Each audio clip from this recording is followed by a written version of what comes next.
테슬라 관련 투자 소식입니다. 테슬라, 모델 Y 스탠다드 레인지 중국 인도 개시.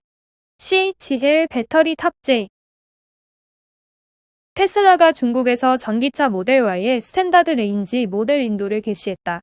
스탠다드 레인지 차량은 LG에너지솔루션의 배터리가 탑재된 상위 사양 롱레인지와 달리 CATL의 배터리가 장착됐다. 업계에 따르면 테슬라는 전날부터 모델 Y 스탠다드 레인지 후륜구동 모델을 구매한 고객에게 배송을 시작했다. 지난 7월 초 공식 출시한 지 약 2달 만이다. 스탠다드 레인지 모델은 CATL에 LFP 배터리를 탑재한 것이 특징이다. 중국산 배터리를 탑재한 덕에 정부의 보조금을 받아 가격을 대폭 낮춘 제품이다. 출고가는 42,588달러부터 시작한다. LG에너지솔루션 배터리를 장착해 보조금을 받을 수 없는 상위 모델 롱레인지 사륜구동보다 약 20% 저렴하다. 1월 완충 시 최대 주행거리는 525km로 롱레인지보다 70km 짧지만 싼 가격을 앞세워 인기를 끌고 있다. 주문 첫날 접속 폭주로 공식 사이트가 다운되기도 했다. 이미 내달까지 주문이 밀려 있는 상황이다. 제로백은 5.6초, 최고 속도는 시속 217km다. 테슬라는 미국에서 모델 Y 스탠다드 레인지를 출시했지만 유선 주문 전용으로 전환하거나 판매를 일시 중단한 바 있다. 일론 머스크 테슬라 최고 경영자는 주고 스탠다드 레인지의 주행거리가 짧아 대량 양산하지는 않을 것이라고 공언해왔다. 미국향 모델 Y 스탠다드 레인지 2021년 버전의 주행거리는 393km로 중국향 제품보다 약 150km 정도 짧다. 지난달 홍콩과 중국에서 잇따라 모델 Y 스탠다드 레인지 공식 판매를 발표하면서 이목이 집중됐다. 업계에서는 테슬라가 모델 3 SR 플러스 모델처럼 중국에서 생산한 차량을 미국, 유럽 등 다른 국가로 수출, 부활시킬지 주목하고 있다. 니콜라 관련 투자 소식입니다. 서학개미 8월 수소트럭 니콜라 순매수 상위. 서학개미들은 8월 들어 코로나19 백신 관련주를 집중적으로 사들인 것으로 나타났다. 대표 기술주 아마존과 알파벳은 상위권을 유지했고 미국 수소전기 트럭 업체인 니콜라가 상위권에 올라 눈길을 끈다. 한국애탁결제원 증권정보 포털 세이브로에 따르면 이달 전체 해외 종목 순매수 상위권에는 대형 기술주 이른바 팡이 이름을 올렸다. 순매수 2위는 1억 7,477만 달러 규모의 아마존이 차지했으며 구글의 모기업 알파벳은 9,316만 달러로 순매수 2위에 올랐다. 순매수 4위에는 4,356만 달러 규모의 소파이가 올랐다.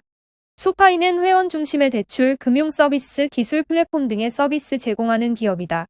5위는 암호화폐 업계의 큰손 마이크로 스트래티지, 6위는 나스닥 100 지수를 3배로 추종하는 프로쉐어즈 울트라 프로가 차지했다. 해외 종목 순매수 상위권에는 백신 관련 종목이 다수 포진했다. 3위에 코로나19 백신 제조 기업 모더나가 올랐다. 이 기간 서학개미들은 모더나 주식을 6,550만 달러 순매수했다. 개인 투자자들은 또 다른 백신 제조 기업인 노바백스, 주식 3,379만 달러, 화이자 주식 3,042만 달러를 순매수했다. 이들 기업은 각각 순매수 9위와 심의를 차지했다. 모더나, 노바백스, 화이자는 지난달 기준 순매수 상위 50권에 들지 못했으나 이달 모두 10위권에 이름을 올렸다.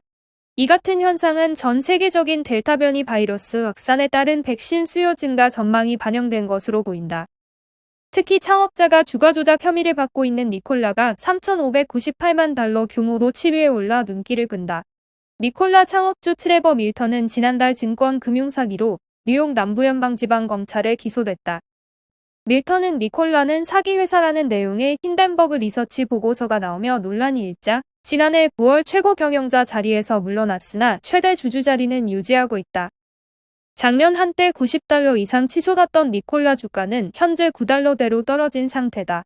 지난해 6월 스택 합병을 통해 미국 증시에 상장된 니콜라의 공모가를 밑돌자 저가 매수 성격의 자금이 유입된 것으로 분석된다.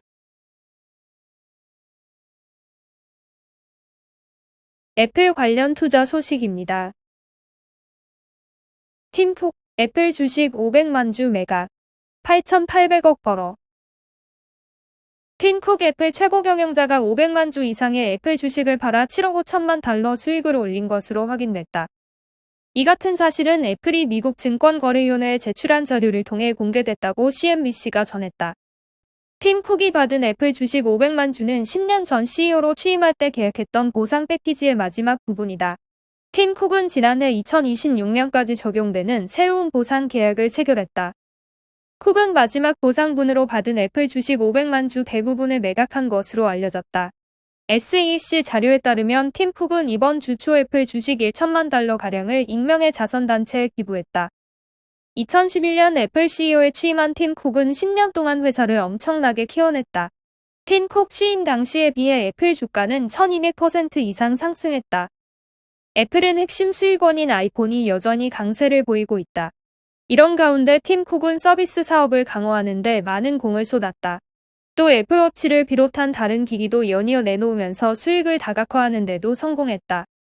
덕분에 애플은 미국 기업 최초로 시가총액 1조 달러와 2조 달러를 연이어 돌파했다.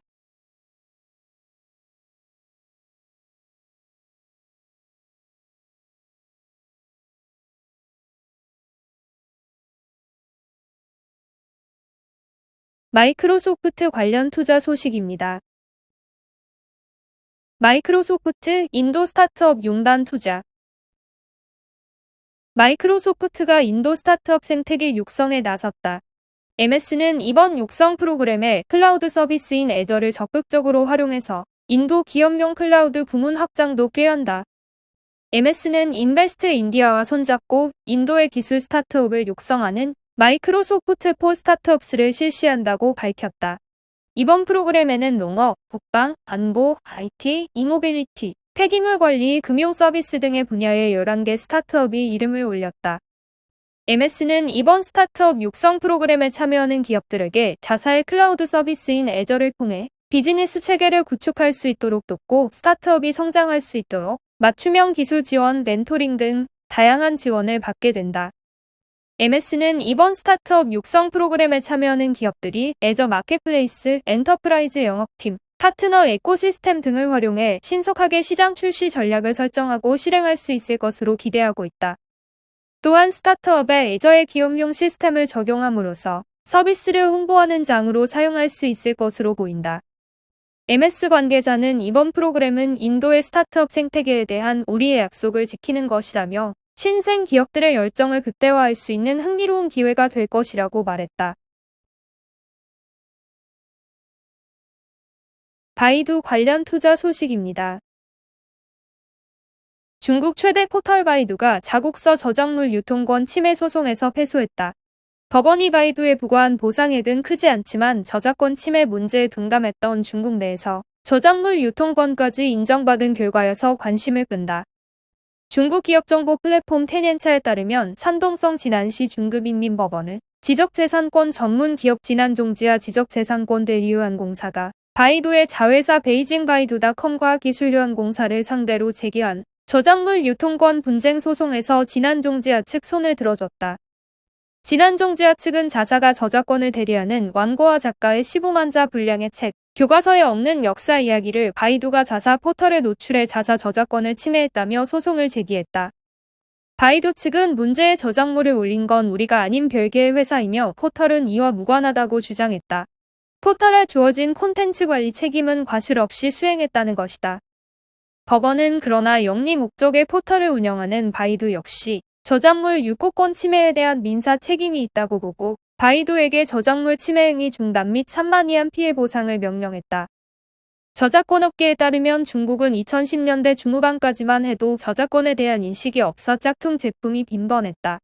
중국에도 1991년 저작권법을 신설했으나 최근 몇 차례의 법 개정 이전까진 사실상 유명무실했다. 그러나 경제 성장과 더불어 저작권에 대한 인식이 커지고 있고 이에 따라 저작권 침해 소송 승소 및 배상 보상액도 늘어나는 추세다. 국내 기업의 중국 기업을 상대로 한 현지 저작권 침해 소송 승소 소식도 잇따르고 있다. 국내 게임 개발사 위메이드는 2019년 이후 중국 게임 개발사를 상대로 한 저작권 침해 소송에서 연이어 승소했다.